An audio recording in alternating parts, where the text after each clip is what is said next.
Hey folks, you want a straight comparison between an attic fan up in your roof and a standard house fan? I am talking about the ceiling fans, box fans, and tower fans you actually use right in your living room. These two things seem related because they both have blades that spin, but they tackle summer heat in completely opposite ways. One cools your house and the other cools you. Let me break down exactly how they work, where they shine, and why you probably need to understand both to survive a brutal summer.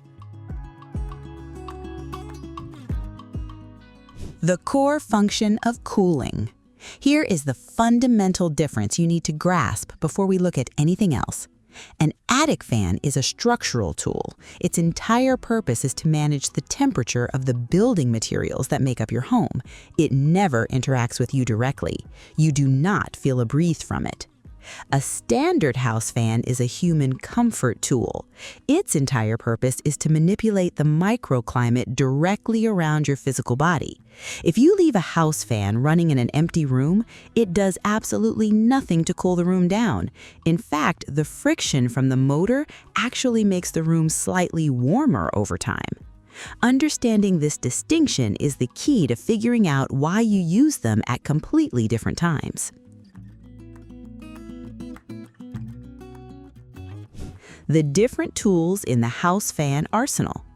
The beauty of the house fan is the sheer variety of ways you can use it. You are not locked into one single method. A ceiling fan acts as a giant air mixer. In the summer, you set it to push air straight down, creating a wide column of moving air that covers an entire seating area. A box fan is a brute force tool. You can set it right in an open window after the sun goes down to aggressively pull cool evening air straight into your bedroom. A tower fan is precision equipment. It takes up very little floor space and sweeps a focused breeze back and forth exactly where you are sitting. You match the specific type of house fan to exactly what you are doing in that exact moment. The hidden benefits of attic ventilation. We need to talk about what an attic fan does besides keeping your upstairs cool, because it actually protects your entire house. Heat is not the only enemy up in your roof. Moisture is a massive problem. Normal daily activities like taking showers, boiling pasta, and even breathing release gallons of water vapor into your house. A lot of that moisture drifts up into the attic. If it gets trapped up there, it condenses on the wood framing.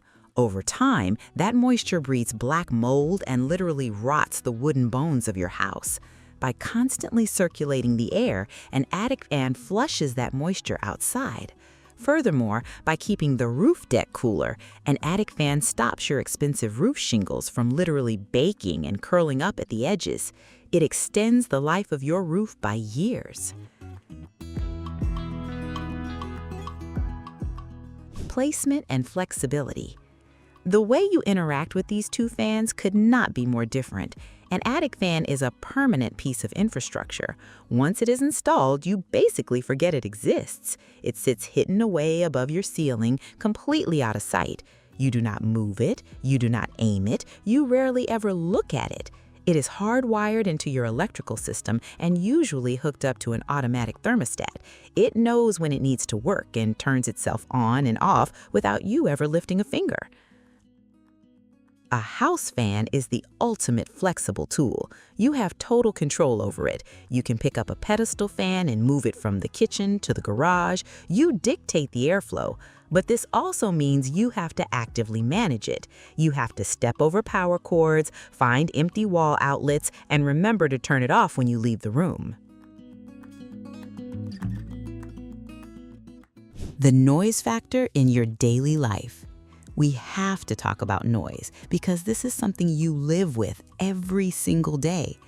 An attic fan creates a low mechanical hum. Because it is mounted outside your living envelope, usually separated from you by thick layers of drywall and fiberglass insulation, you only hear a faint vibration. It becomes background noise. You might notice it kick on during the quietest part of the afternoon, but it rarely interrupts a conversation or ruins your focus while you read. A house fan is right there in the room with you. If you buy a cheap box fan and put it on maximum speed, you're going to be shouting over it to talk to your family. Even premium tower fans and well-balanced ceiling fans create a noticeable white noise. For some people, this is actually a massive benefit. Millions of people use the steady drone of a bedroom house fan to drown out street traffic and help them sleep. But if you hate mechanical noise in your living space, having 3 house fans running simultaneously just to stay comfortable is going to drive you crazy.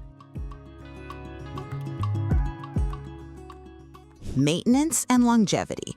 You also need to consider what it takes to keep these things running. An attic fan lives in a hostile environment. It deals with extreme heat, freezing winter temperatures, heavy humidity, and roofing dust. The motors take an absolute beating. Eventually, the bearings dry out or the thermostat switch fails. When that happens, you have to climb a ladder or crawl through a suffocatingly hot attic to fix it.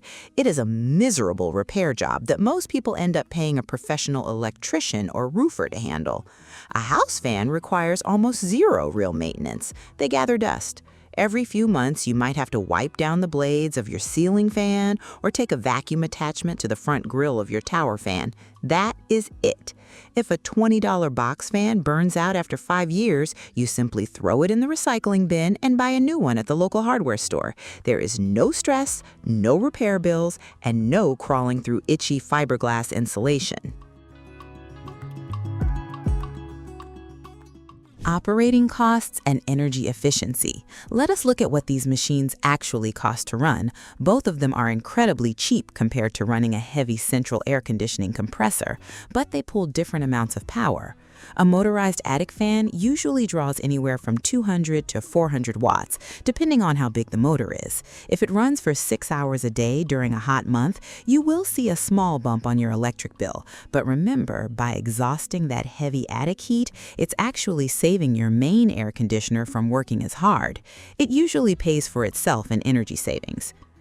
House fans use incredibly little electricity. A standard floor fan might only pull 50 to 70 watts.